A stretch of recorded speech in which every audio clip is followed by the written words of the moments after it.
Hey everyone, welcome to the Geek Remix podcast, close to Halloween not edition. Pixel Squirt. This is not Pixel Squirt. But if you want to listen to Pixel Squirt, you can find it on SoundCloud or any of your podcast applications, and soon to be coming to SoundCloud. Apparently, I didn't know people put their podcast. Spotify. Oh my god. It's coming somewhere. You'll get there. You'll find it. You can find it on SoundCloud, and you can find it on Pornhub right now. But you can get it on any of your podcast apps, and I'll try to put it on Spotify. But Pixel Squirt, people don't seem to know that it still exists. It's here. It's alive. We just can't put it on YouTube. There's even a video version on Pornhub if you dare. If you dare. Which I don't think you should. Yeah, I think you should not dare. Just the audio version, we give you all the information you really need, and it protects your little eyeballs from seeing things you don't want to see. No human should have to see. That no one should have to see. Yeah. But, yeah, but it's awesome, but it's not awesome. It makes me want to die. Anyway. Yeah.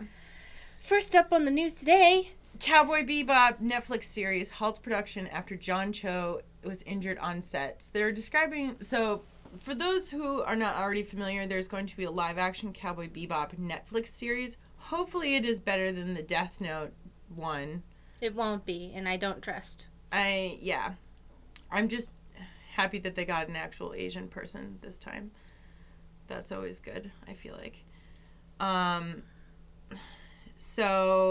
apparently I guess they were shooting it and he had some sort of knee injury, but he has they were saying it's a 9-month recovery time so it's I don't know if I hope he didn't tear his ACL or something, but I wonder if they can get him a stunt double or something. Maybe. Well, but the way that they described it was that it was this he stumbled on a curb. It was something really basic and not a stunt. You've never really hurt yourself over something extremely minor? No. Aside from no. Well, that's unless you count stubbing or running into things. I stub my toes a lot. I smash my knees into my bed frame all the time, and a couple of times I have just straight up walked into a door frame. My knee on this side sometimes it just slips out of place. On my right side sometimes just slips out of place. It's really weird, and I always have to pop it back in. It's this one ligament in the back. I don't want to talk about it because it's gonna start freaking me out, and so I'll start thinking about it too much. I have absolutely zero faith in this, simply because that's just how it is with these things. Maybe they'll have learned their lesson, but I'd rather be pleasantly surprised than getting your hopes up. Yeah, I can see that. With the Death Note one, I don't understand what they were thinking. They just did the opposite of anything anyone liked about it. Yeah, I feel like what was really shitty about the Death Note one was that all of the things about the original that made it stand out so much were they changed all of those things.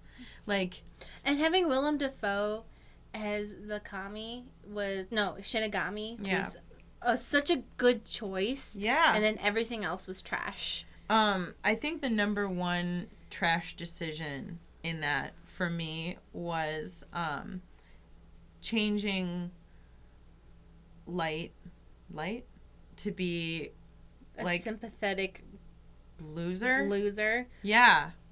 Yeah, because the whole point is that he was a good person before he found the Death Note, and the Death Note made him into this horrible mastermind.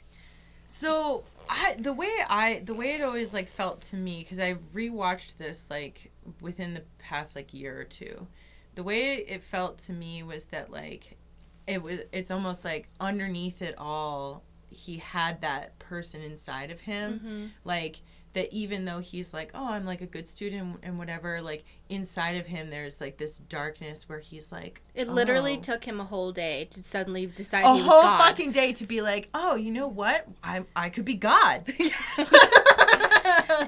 And it just comes from that saying, absolute power corrupts all. Corrupts absolutely. And that's so true. because he really was a genuinely good person, and then it just spiraled. No. But the point is, even genuinely good people, a lot of people point to dictators in the last 100 years where they had good intentions, and then as soon as they got the power, they just started killing everybody. Yeah. Like Stalin, I'm sure he believed at the beginning that he wanted to do good things. Yeah. And then next thing you know, he's just killing everybody. That's interesting, because I didn't really ever consider him to be a good person. I interpreted it more as, like, he was, like, kind of like a type A, like, controlling personality. Well, as soon as they took the memories of the Death Note away, he turned back into this noble person. But I think the only thing holding him back from becoming a monster. The monster was the fact that he had limitations on his ability to do things about what he thought was unjust.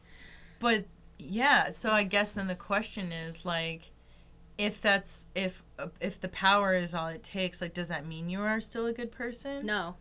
I think the point, in my opinion, is everybody who got a hold of the Death Note, except for blonde-haired late girl, who just genuinely must have been cool, like, they all turned into these awful people. Yeah. All. Wait, are you talking about Misa? Was that her name? But even she became a little bit of a bad person. Yeah. I thought that she was actually... I remember her being pretty bad.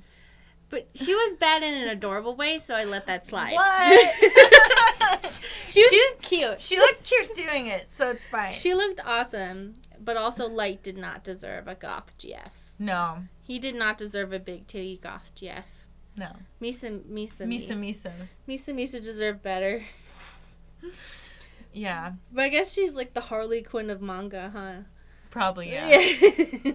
I don't honestly, like, watch a lot of anime, but that's how her character type always kind of struck me. The one thing I really like about Death Note is they don't get really weird with the sexual stuff.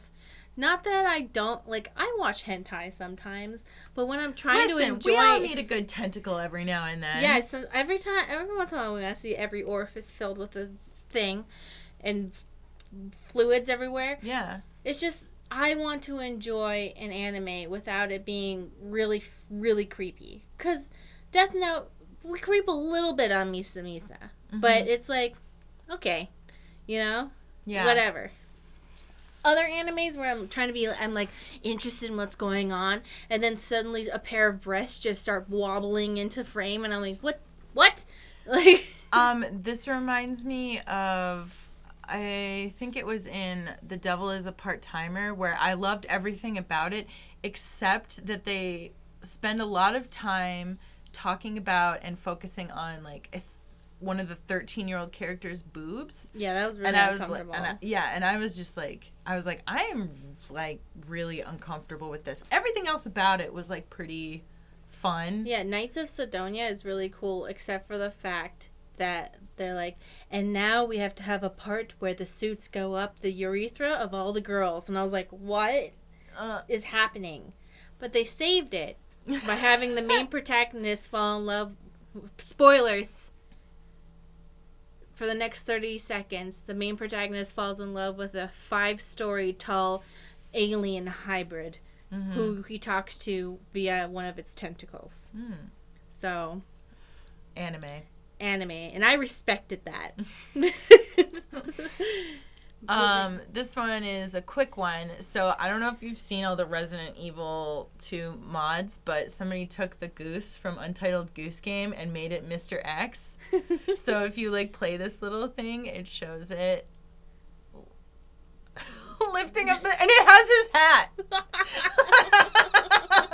Can you imagine, like... So the part that we're watching, if you're just listening to the audio of this, it's the part where you walk around the corner and Mr. X lifts up the choppa, but instead it's this, like, goose, like, pushing it with its giant wing, like this humongous goose. No, it makes sense. I like the energy. I liked all the mods for Resident Evil 2 where they replaced him with Thomas the Tank Engine. Fuck. And it was like, boom, boom, boom, Also, which is also my favorite Vine. Oh, the and I Harry liked it when it was Potter like, one. X gonna give it to you. X gonna give it to you. Yeah. Boom! Oh my god. God, Yeah. there's gotta be more. Those were so good. I really like the Resident Evil 2 memes. Yeah. Those were good memes. That was a really... You know how, that was like... a good meme game. You know how some games just come along and it's just, like, for whatever reason, it's, like Until Dawn is one that I always think of as, like, a meme game. Good memes. Good meme content. Yeah, I like it when the memes come. Yeah. So, to follow up on our conversation from last week, a Magic the Gathering pro was inspired by Blitzchung to... Okay, so Hall of Famer Li Shi-tian used his win at the Mythic Championship to support ongoing protests in Hong Kong. So, there's not too much to say about this aside from the fact that more people have been kind of... Don't let them off the hook. Oh, what? Some Hearthstone Collegiate League people also sacrificed themselves to the beast. Well, they held up a sign, and they got banned for 6 months. Mm-hmm. A collegiate team for Hearthstone, right? Mm-hmm. Or was it? And they were the very first people who were going to be on the Twitch channel. Yeah. And they're like, we gotta do it. Yeah. And they were like, fuck you, Blizzard. So... I like that they have to keep the train going because they canceled an event for... Blizzard. They canceled the... No, they canceled 2 events. They canceled the Switch opening for Overwatch. They canceled the party for that. Mm-hmm. And then they canceled a Taiwan one. Yeah. So, don't... Keep making them do that. Yeah. Or don't if you don't feel like it. It's not your responsibility. Oh, but this is, well, can you finish? And people are saying to me, well, why don't you care about the NBA or Apple? And I was like, well, I don't have an Apple phone. I haven't bought anything from Apple in a while. Mm-hmm. And I don't care about sports. But the thing that I cover is video games. That's my sphere of influence. So that's why I'm talking about this. I don't understand why anyone's standing China right now. Like... What? Yeah, so, so to, like, piggyback off of this, have you heard about that movie Abominable? About the, like, snow monster? Anyway, so it was created with, like, with an animation company, but also it was, like, backed by China. So there's a part where they show a map, and the map is in, like, according to China, this is the map. This is, like, China. And, like, other countries were like, fuck you, like, we are not part of China. Mm-hmm. And so, like, there's a couple countries now that are not showing the movie because they asked the company to, like, redraw the map so that we are, like, our own country. Mm-hmm. And China was like, meh. Well, no, China also made Gucci or one of those main things with the T-shirt. And that's... I remember people, I know I talked about this last podcast, but people were so upset that the Tibetan monk got whitewashed by that woman when it was China who made them do it. I had no idea about that. I wish that more people knew about that because I feel like I remember people were upset about it, but they didn't know. I think it's because they weren't saying anything. Yeah. Until the director said, you can't have a movie that says that Tibet is a country when a billion people disagree with you, and like that's why he had to do it. That's so whack. Yeah, whack. That's whack, yo. That's whack. It's whack. That's what that is. It's whack. Very cool. Yeah, so we don't have to talk like too much more about this, but I just don't forget, because I know we were like, let's not talk about one more thing. Just as a reminder, the reason why Tiananmen Square got away with it is because China was able to completely control the media there. There are people in China who think Tiananmen Square never happened and the West made it all up. The only reason everyone in Hong Kong isn't being mass murdered right now is because of social media exists and everybody is looking. Right now, TikTok and a lot of other platforms are censoring Hong Kong messages, like no joke. Yeah. So you really do have to not forget on this one because they have committed huge mass murders in public before and just told people's families they ran away. they're not above this. People are going missing. Yeah, I saw that about the girl. Yeah, you know, she killed herself by cutting herself into pieces somehow. Yeah. But what? Yeah, what? What, did she walk through that thing in the Resident Evil movie? Just slice herself into cubes? Yeah, that must have been what happened. Yeah. Not because on the video right before she went missing, she was saying, "Stay safe. It's dangerous out here. All I'm doing is existing, and I'm gonna find the captain because I have to do something." And then she went to missing. Isn't that interesting? And even if someone was like, well, maybe there's a serial killer going, like, they're not killing that many people. There's not enough time. Not enough time in the day. What's more likely? Some guy going around killing people? Okay, likely. But what's more likely? The oppressive police of a dictator, huge country trying to silence people and put them into fear. Come on. But don't let it go off your radar, because as soon as it does, they're going to kill them. And don't comment that they're not. They are. Okay, so we have a bunch of other news to get to, but I wanted, like, so badly to talk about this movie. So I saw the movie Parasite, like, at the end of last week. So this is from, go down. Sorry. I'm trying to remember the director's name, because he's the guy that did Snowpiercer. Bong Joon-ho. I'm probably saying that wrong. Bong Joon-ho. Bong Joon-ho. He's the guy that directed Snowpiercer. He also did several other films that did, like, I think Oksha was also English language film. It sounds that he familiar.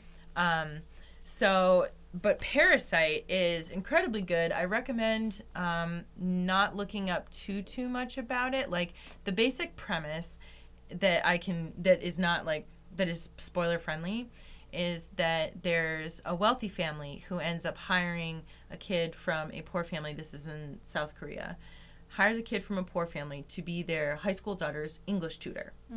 And the movie is kind of a story about, like, the class differences between, like, the poor family and the rich family, but there's actually, like, a lot of, like, really good humor in it that, like, completely took me by surprise. And there's also a lot of really fucked up stuff in it, because I don't know if you remember Snowpiercer, but it goes to some fucked up places, and so does this movie. So be warned, like. Sounds like the premise to the movie, to the 1980-something movie Society. I'm not familiar with that, Mari. Please tell us about it. It's about a society? It's about society. It's about this kid, and he is in a rich family, but he was adopted, so there's something different about him. But then he realizes that something's not quite right with everybody. And he starts noticing things. And he tells his therapist about what he finds out. His therapist disappears. Oh, great. The recording he had to prove what he had seen disappears. And it's basically the same premise. I haven't seen your movie, but then it gets a little out of control. Yeah. Some funny things happen, but basically, rich people are parasites who absorb poor people. Yeah, this doesn't really have the supernatural okay. element to it. This is more of, like, a thriller about, like, families and class structures and stuff. So, but, like, definitely some humorous stuff in it. I also, like, I'm normally not the person to, like, after I watch a movie to, like, go look up a bunch of articles about it and, like, learn everything about it. But, you know, the film is in Korean, so I watched it with English subtitles. And although I didn't feel like I missed anything, there were a few moments where I was like, oh, like, that's clearly a cultural reference. Like, I wonder what that's about. So I was, like, looking up all this stuff about it. It's just a really good movie. It's, like, it's one of those movies where I thought about it for, like, a long time afterwards, because I was like, wow, there's, like, a lot of, like, layers here. And I feel like it has, like, a lot of commentary without being, like, so up its own ass that you're like, okay, we get it, commentary. You know what I mean? The sense of humor was really good, so. So today's podcast is actually sponsored by, I believe it's the Indiana University Press. So hold on, don't click that yet. So, I feel, so if you are Indiana University Press sponsored us. If you are a fan of comic books, especially Batman, or if you want to hear the story about like how like the later Batman movies got made. So this guy, Michael E. Uslan, he wrote a memoir. Basically, he is the producer of the Batman movies and was the world's first professor of comic books at Indiana University. Mm-hmm. And he owned like something like 30,000 comic books as a kid. And he like saw the original Batman series in the 60s and was kind of like, wow, this is like really campy and goofy, and like I'm not a huge fan. And he basically was like, okay, like I want to get like cooler Batman movies made. So he kind of like lobbied like these executives to just be kind of like, hey, like can we make some like cooler Batman movies?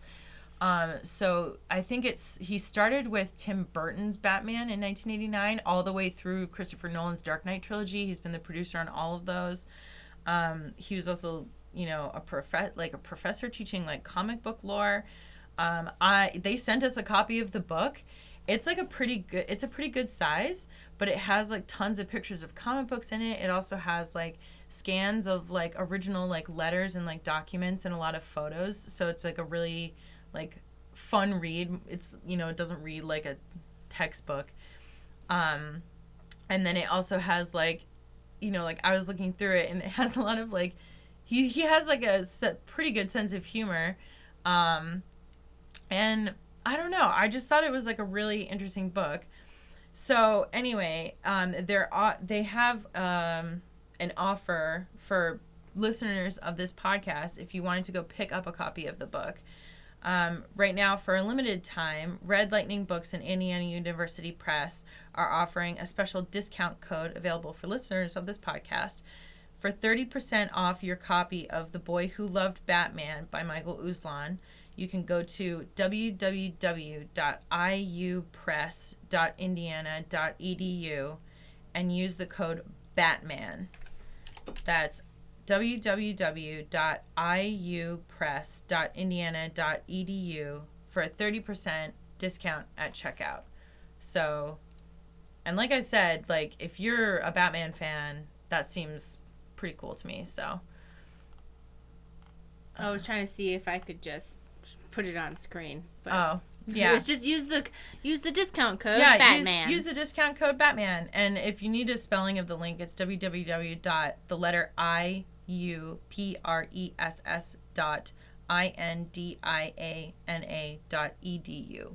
So, thank you. Cool.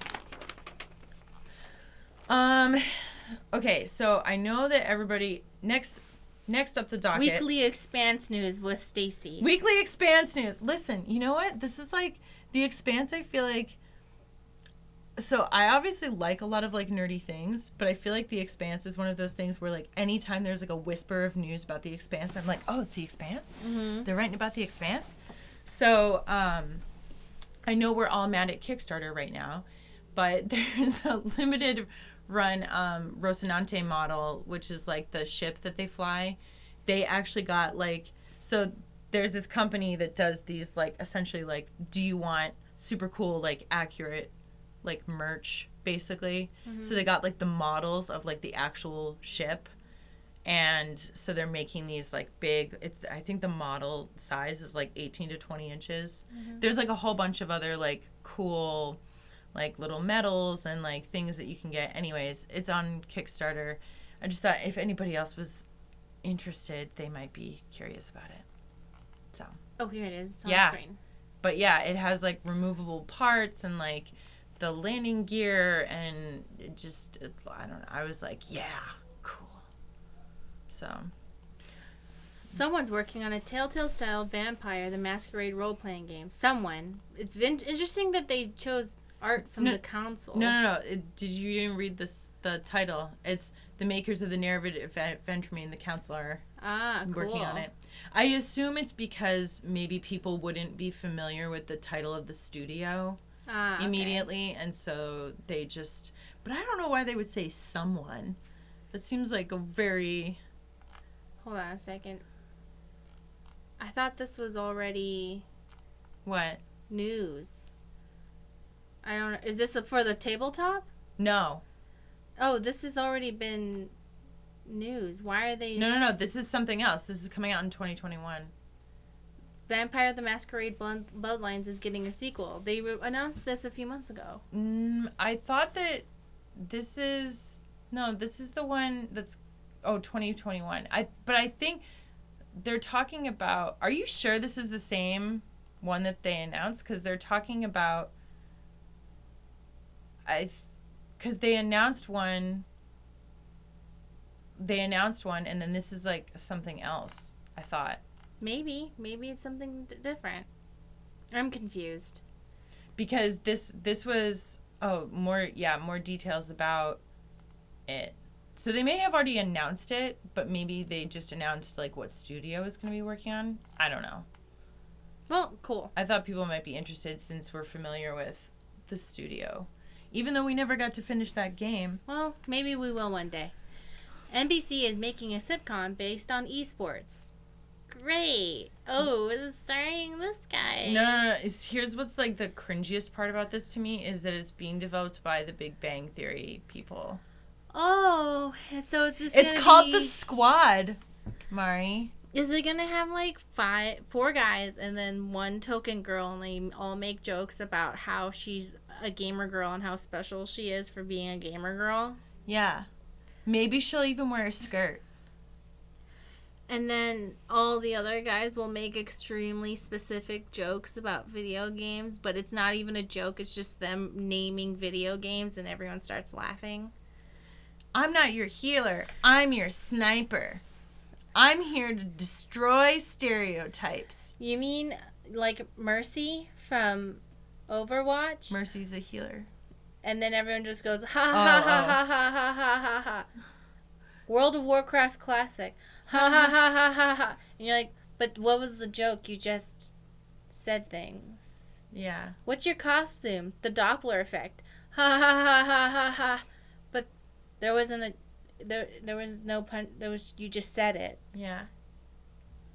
My costume. That's the my Doppler costume. Effect. So, and they're not the only people that are working on a esports like sitcom pilot either.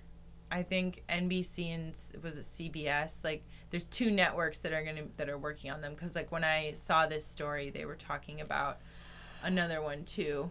Great. So we can just sit there and look at it and be ashamed of who we are because this was made. Yeah, it follows a group of friends finding companionship and common ground in their mutual love of competitive esports. Wait. So here's my question. Are these just people that watch esports? Oh, God, no. That's worse. Like, they watch esports, they don't actually...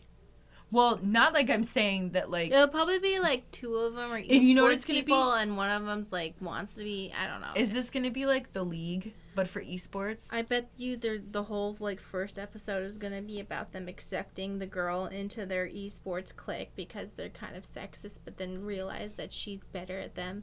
I don't know. That games. Sounds like episode 4 material. I don't know. No, it's probably episode 1 about like how the gang gets together, and it's boy. we were wrong about you. Wait. What if it starts when they're kids and it shows the boys like playing together, and then they're like, oh, this girl's stupid. They're gonna have really ham-fisted social justice in this. Yeah. Like to the point where you think, no, you're making it worse. Yeah. You're making it worse now. You somehow have made it worse. Mm-hmm. But then at the same time, after they do the social justice, they'll make a sexist joke. I know it.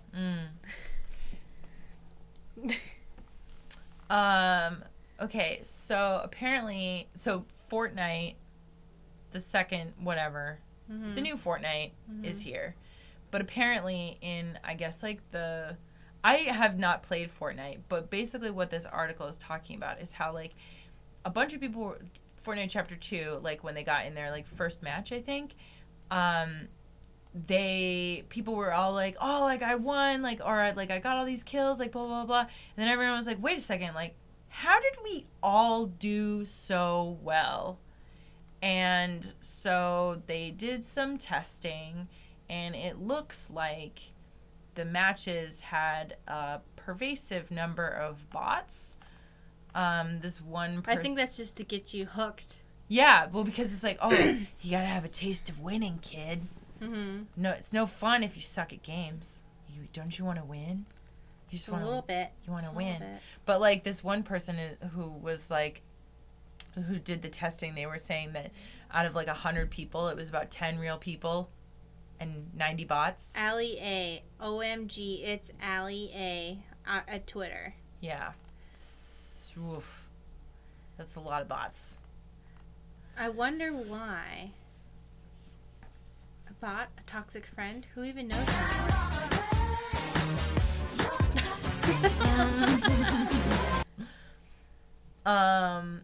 So yeah.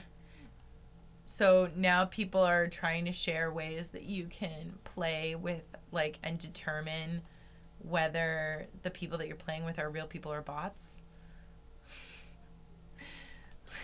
So Google says you might have to wait to play Stadia, even if you pre-ordered. Play Stadia anywhere except you can't. Founders Editions and Premier Editions will be sent on first-come, first-served basis. So basically what happened is they sold Founders Editions. Mm-hmm. They ran out of Founders Editions. So then they started opening pre-orders for the Premier Editions. But even if you ordered the Founders Edition first, you might not get it. That just... So they had pre-orders to make sure, you know. Yeah, we know how much to get. Yeah. They don't have enough. So, by the way, okay, so those shelled out $130 for a Founders Edition, which, from what I can understand, this is an all cloud-based thing. We get to play right away. When the company announced it was replacing the sold-out Founders Edition with new Premier Editions earlier today, the question was, would Premier Edition buyers get to play on November 19th too? Today, Google tells The Verge that neither set of buyers will necessarily be able to play at 9 a.m. PT on November 19th, the moment that Stadia launches, because Google's shipping out kits in the order they were received, and the new Premier Edition apparently won't have shipped by that date. Google pointed us at its blog post from the last week, and sure enough, it technically says that Founders... Oh, this is on The Verge, by the way. It technically says that Founders Editions will only start arriving on November 19th, and you might only get to play starting at 9 a.m. PT that day if you're one of the first gamers. Yeah. Were you one of the first gamers? You're not a person. You're a gamer. First gamers who pre-ordered. But what you get with the Founders Edition is a controller and a dongle that plugs into your TV. Does that include a year of... Hold on. I want to know what's in the Founders Edition. Because if it's just a controller and a dongle, that can't be it. It has to, come with, I don't know, a year subscription, right? I don't even understand. You play it. Remember when they... Remember when they were trying to show it? And they're like, look at the jump. And he's like, beep. And 2 seconds later, he's like, wah. Pretty much. Yeah. So, here's what I don't understand. I've literally watched whole videos about it, and I still am like, you think this is going to work? Yeah. Okay, so we were talking about this earlier, too. I don't understand how in holy hell you're gonna get streaming with the internet. I understand streaming. It's not that I'm just not articulating myself. But here's the thing: you're saving money because you're not buying a video game console. Instead, you're buying a $150 controller and a dongle on your TV, and then you're paying, and then a subscription, and then $100 a month if you want internet fast enough, and then a premium on top of that so you can have unlimited data because you're going to run out of it if you're streaming at 4K. So really, you're only paying what, $250 a year plus buying the games on it. So are you really saving any money? See, and this is what I don't get is that, like, for certain things, I'm like, okay, yeah, subscription makes sense. Like, yes, I would rather have a subscription to Netflix rather than buy every single fucking movie and show that I want to see. But, like, with games, record with the tap. Okay. It's not showing me anything. That's all you get. That's what you get. I'm willing to bet 28 cents that when these ship, there's going to be massive problems. It's all going to be broken. And then when people buy games on their platform in order to have them forever, and this doesn't like work out, they're going to drop the platform, drop services and support, and you're not going to have that game anymore. Yeah. Why would... Because they have a history of doing that with everything they do. Well, like, what I really don't get is, like, why people want this, because, like... You need fast, stable internet for this to work. Yeah. And that's not a guarantee anywhere. We pay for really good internet. Sometimes... it just doesn't work. Remember, we didn't have internet for like 2 months, and I had to figure out ways while having a nervous breakdown to get videos out. Yeah. And like, I remember, like, you know, it's like we'd like go to upload a video, and it would take like all day or like a whole 2 days. Yeah. Yeah. And I would call them and be like, something's wrong. They're like, we don't know. And I was like, listen, figure it out, please. Like, what do you mean? Like, we don't know. We don't know. Like, no, when we test your internet, it's fine. I'm like, for the 7,000th time, it is not the download, it's the upload. Until finally they fixed it because the wires outside of our building were broken. I was like, I hate you. Yeah. Trying so hard to be polite every single time. Do you understand what a megabyte is? I'm like, yes, I understand what a megabyte is.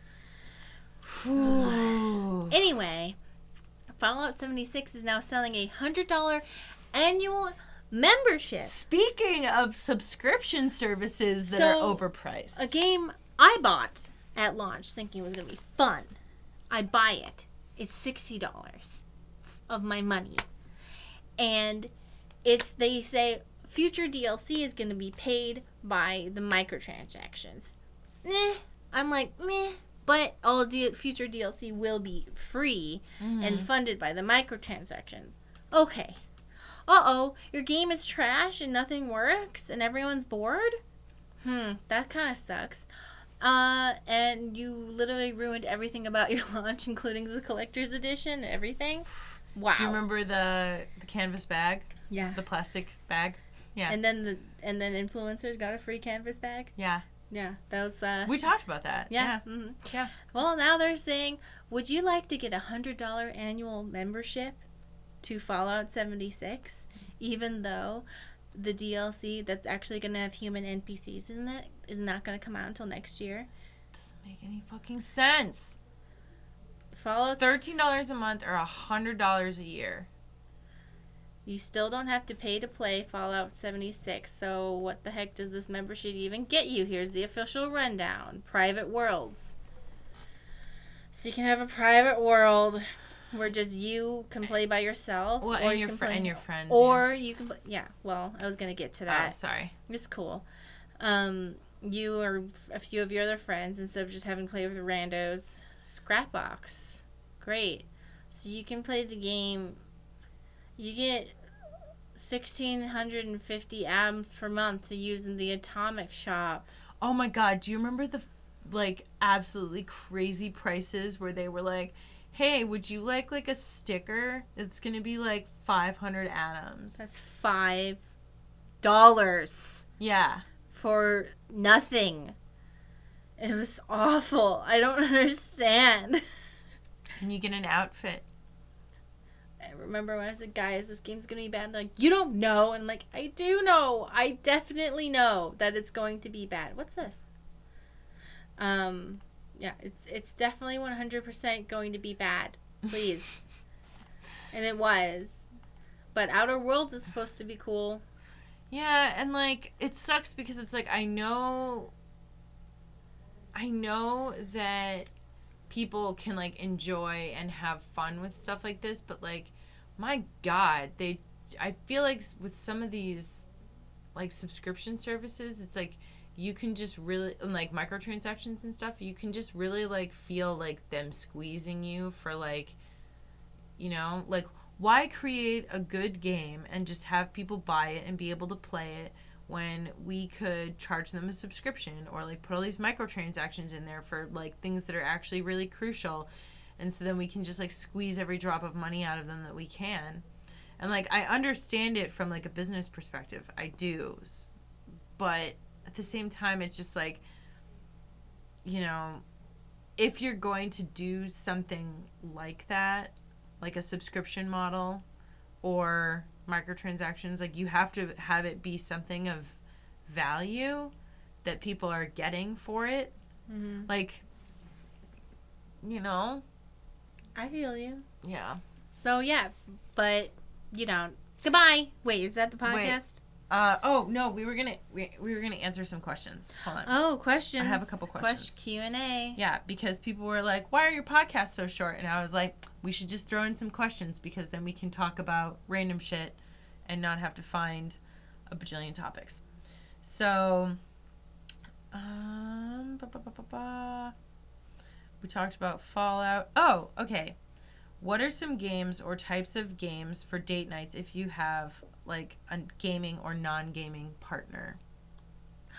Man of Medan was a good one. That's actually the first one that I was gonna, like, games like that, I feel. Well, especially... I assume that you want to have simultaneously inclusion, but also downtime to touch each other. Possible, yes. I feel the scary game. Oh, I'm so scared. Hello, let me hold you. So, a couple cool things about Man of Medan, I feel like, too, is because if you're doing couch co-op, you're literally passing the controller back and forth. And the other one has their hands free.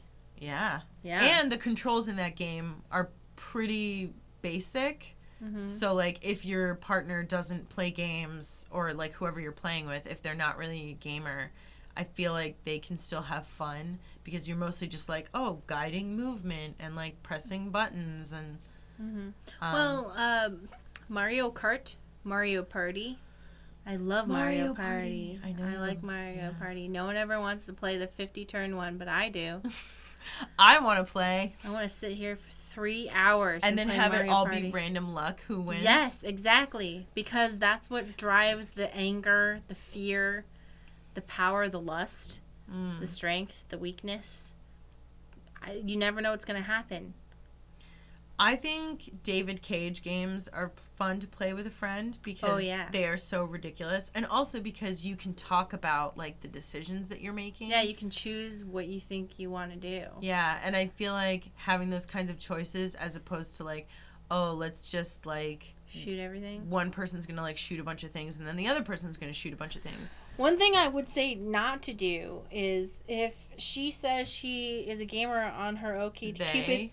I'm talking about myself in the third person. Oh, if she says she's a gamer on her profile and you think, wow, she's a gamer, finally I can have someone who's not going to complain at me for playing video games all the time. And not paying attention to her.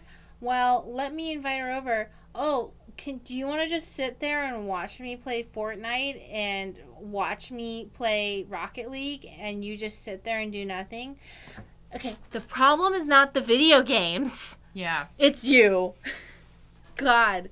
So don't play some boring-ass game that's just you playing the game. Don't play Call of Duty. Unless you're playing together. Unless you're playing together co-op. Yeah. But... Oxenfree, I feel like, is a good one to play with a friend. Because that's another one that, like, doesn't really require... I'm, like, thinking about, like, games that, like, somebody who doesn't have, like, maybe a ton of skill could, like, easily pick up and enjoy. Or somebody who doesn't know anything about games, because it's easier for people to get involved if there's a story. Yeah, for sure. And I guess along the vein of Man of Medan, of course, there's Until Dawn, our perennial fave. What else? Any David Cage game, honestly, they're all trash, and I love them. Yeah, they're maybe Super Seducer, honestly. Oh my god! Honestly, maybe Super Seducer. Yeah, I feel like if you're the type of people that like to sass back and forth about stuff like that, those simulator games are always really fun because it's like, oh, we're in a situation. What are we gonna do about it? That would actually be like a really fun game to play with somebody. Although, I don't know, depending on what they say, you know, you could get yourself in a little bit of hot water. If one person's like, yeah, we should totally do this, and you're like... No, then you know it's over, and you don't have to worry about it anymore. So it saves you some time. Yes. Actually, that should be, like, required playing for new couples. God. Yeah. No. Everybody has to go through the paces of Super Seducer 1 and 2 to see if your relationship can stand up to the trials. Super Seducer 3, when? When is it happening? I tweeted about it the other day, and I was like, please, when is Super Seducer 3? And someone was like, Richard Runa, when? And he says, oh, not anytime soon, and I almost died. I basically just was contemplated, like, is life worth living if Super Seducer 3 is not coming out? And it's not. Because he said there's going to be lesbian and gay dating, and I want to know what he has to say. I'm very curious. I need to know. I have to know. Next question. Okay. How do y'all feel about female protagonists in games wearing high heels? I think it depends if the high heels are weaponized. Like Bayonetta. Or if they're in an environment where wearing high heels would be a passable choice. Yeah. Like if they're a scientist. Most scientists for real are not going to wear high heels to work because their feet are going to hurt because they have to walk around all day. Or like a nurse. Like a nurse. I can, like, if she's a female assassin and her heels are knives to murder people, I can get behind that because it's video game. But if you're having a serious game, if it's a serious, realistic game that you're like, this is like, whatever we're doing, it's very serious. Like, these and decisions need to like have some weight and like. Where everything is realistic.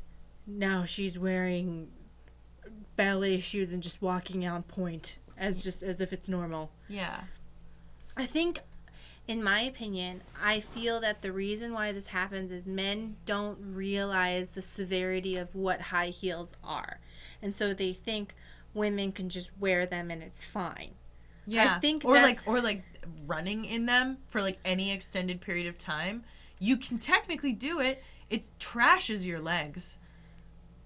I wonder. I think that's what it is when it's a male lead dev and they don't understand what high heels are. I think they just don't get it. And I think from now on, it should be mandatory that all male video game developers have to wear women's clothes for a week. To work and to do all the things they need to do, including high heels. If they want their female characters to wear this, if they wear the clothes, high heels and everything, and have to do things outside and do everything that they have to do for a week, you can do whatever you want. That's it. You can have them have their butthole out, and I can't complain because you wore the clothes. So I'm like pretty good at wearing high heels and like walking in them. I will say that if it's like a 4-inch high heel, like even going like through an entire day in those is hard. And like I think high heels can be like really sexy and empowering for a video game character. So it's not like I'm saying you should never wear them, but like Ellie in The Last of Us is not going to be running around in high heels. It just doesn't make any sense. So I'm like totally cool with people wearing them. And like, especially if it's like a game where you're not meant to take things like exactly seriously, like even like Overwatch, like some of the characters wear high heels. I'm like looking at her right now. Mm-hmm. Like, but the characters in that game wear high heels, but it's also a ridiculous game where people float around, so I don't care. Well, and it's like it's very stylized, and it's very clear that like these are not, if Kara in Detroit Become Human was like wearing high heels all over the place. I see that where I disagree in that she's a robot, so maybe she's specifically designed to wear high heels. I don't know. I mean, I guess it has to make sense. You know what? It doesn't have to do anything. I don't know. When we trust men to have it make sense, though, I just think of Kojima and Quiet, and like that made sense. Technically, it did. There was a reason. We all felt really bad that and at we the judged. same time, I'm totally okay with Miranda being a very sexual being. You know why? Because she was designed to be perfect, and that was what she considered to be the most important thing about her. She thought her body was the most important thing about her, so she always wanted to show it off because everyone told her, your body is perfect, that's your entire personality, until finally she was like, wait, is it? Yeah.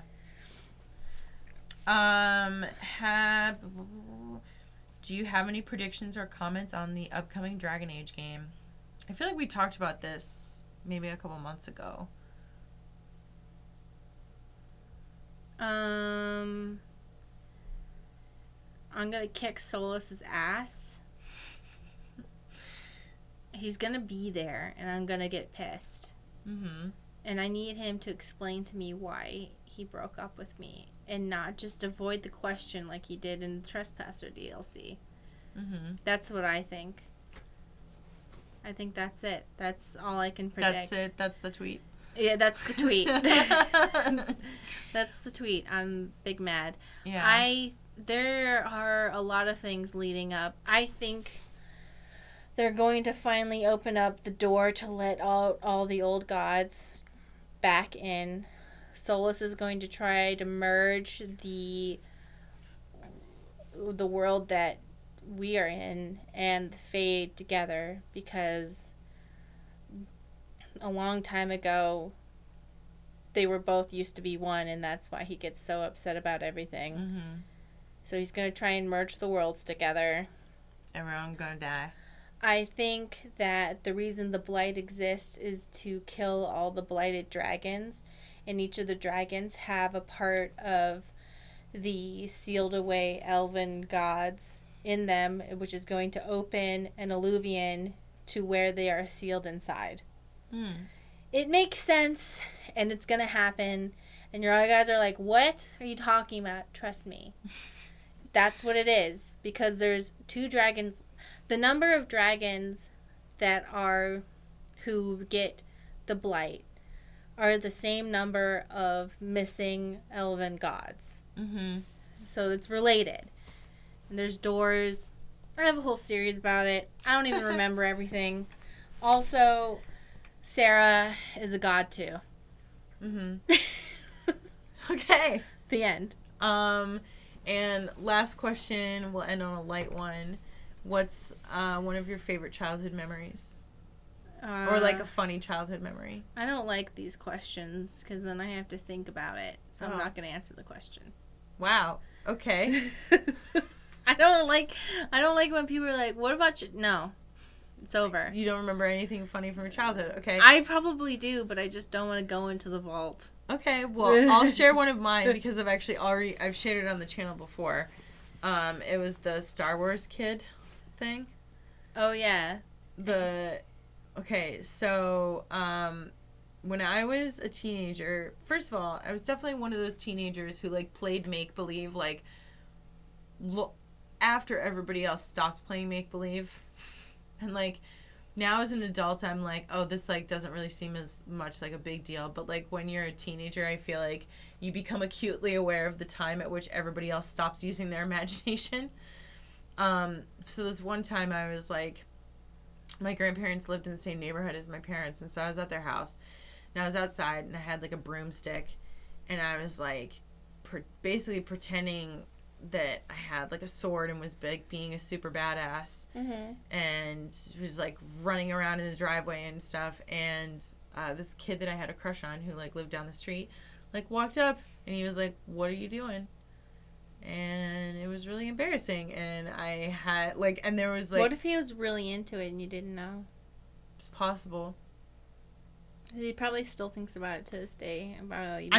We dated and like slept together at one point. So okay, so then it worked. So it clearly didn't put him off of me forever. Okay, so maybe that's what worked, though. Maybe that's what worked. You've been remembering this as this embarrassing thing. It was really but embarrassing. But that's what actually worked. If you guys dated and also you sealed the deal with sex. We sealed the deal. If you got the sex after showing him your sweet lightsaber skills, dude, guys, Stacy did it. She showed off her sweet lightsaber skills and she got sex. Yeah. So if you did it and failed, I don't know what to tell you. Loser. Sounds like execution fail. Sounds like your lightsaber skills suck. Yeah. You know, I bet who got a lot of sex? Star Wars kid. Star Wars kid. A real Star Wars kid. Mm. I bet a lot of... This is, like, before Star Wars Kid even happened, which is, like, wild to me. I guess we're all just losers. It reminds me of... So, we got lightsabers. My partner and I, we went to Galaxy's Edge and got our lightsabers made. And I asked them, have you ever, had yourself with a stick pretending to be... A Jedi, like, doing what you were doing? Yeah. And they said, no one's ever caught me. Wait, who said this? Johnny. Oh, nice. No one's ever caught me. Well, then clearly you don't have enough confidence in your skills. You gotta put yourself out there. You gotta be like, listen up. I've seen them now, though. Yeah. I've seen them. And let me tell you, sex happened. You fell for it? Actually, I like to threaten them with a lightsaber. Mm-hmm. And make them do things. Good. I like to take the lightsaber and be like... Shove it up his ass? Okay, stop. You were the one who, like, couldn't immediately put words to what you were doing with the lightsaber. I just filled in the blanks. It does not go I know that's what you were thinking. Anything. It lights up. Okay? I don't know how they feel about details happening. It doesn't go in the butt. Just to be clear. Sorry. There's no butts happening. Did I misgender? I apologize. No, nobody got misgendered. Oh. But I do like to threaten them with the lightsaber. Mm-hmm. Now I'm thinking about it. And I like to change the kyber crystals to red. Mm. So that I'm the evil Sith. The bad one? You're the bad one. They just go along with it, though. Mm-hmm. I don't think they're really into it, but I am. Mm-hmm. So... There you go. There you go. Peek into my world. Yep. Well, I think that about does it for us today. So you want to tell people where they can find you? No. Okay. No. You can find me at Geek Remix on Twitter, Instagram, but mostly Twitter. And you can find me at Geek Remix a lot on Twitter, Instagram, and Tumblr. Thanks for support. Oh, and you can support us on Patreon, patreon.com/geekremix. Oh, yeah. We accidentally recorded a porn game without really realizing it was full-on actual porn. Yeah, we thought it was just going to kind of be, like, saucy, naughty. Like, but naughty, but it just full out a fully rendered vagina and penis and things happening. Oh, yeah. There's buttholes. There's... What a tiny anus? Was that? Oh my what God, were the words her tiny anus beckoned. The writing is so cringe. Anyway, so we can't do anything with this aside from put it on Patreon and torment our patrons with it. So yeah, like we saw it, so you do have to now. Now you have to, because we have commentary for it. So it's like, what are we gonna do with it now? You have to watch it now. Yeah. Goodbye. Bye.